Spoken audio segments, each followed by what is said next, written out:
জান্নাতীদের জন্য উন্নত মানের পরিবহনের ব্যবস্থাও থাকবে। দুনিয়াতে কারো টয়োটা বা জিসি কার থাকলে অনেক খুশি লাগে। আল্লাহ তাআলা জান্নাতীদের জন্য বিশেষ পরিবহনের ব্যবস্থা করবেন। হাদিসে বলা হয়েছে, পুরুষের জন্য জান্নাতে আবালাক ঘোড়ার ব্যবস্থা করবেন। আবালাক ঘোড়া হলো যাতে সাদা কালো ডোরা কাটা থাকে। ডোরা কাটা ঘোড়া দেখতে খুব সুন্দর। আর নারীদের জন্য থাকবে নাজিব ওটের ব্যবস্থা, যার উপর সোনা খচিত গদি থাকবে, যাতে নারীরা আরামে বসতে পারবে।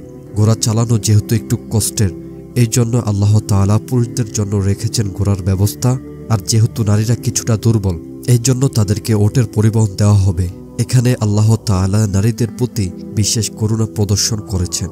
তাদের ওটের উপর সোনা খচিত আরামদায়ক গদি হবে, হেলে দুলে তারা পথ চলবে।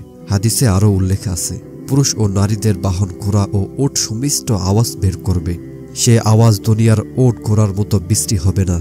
আওয়াজ শুনে মনে হবে আরও শুনি। এর মধ্যে এক ধরনের ভালো লাগা সৃষ্টি হবে।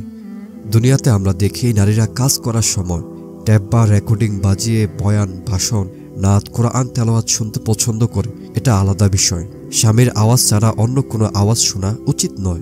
তাদের এই আগ্রহ মেটানোর ব্যবস্থা আল্লাহ তাআলা করে দেবেন।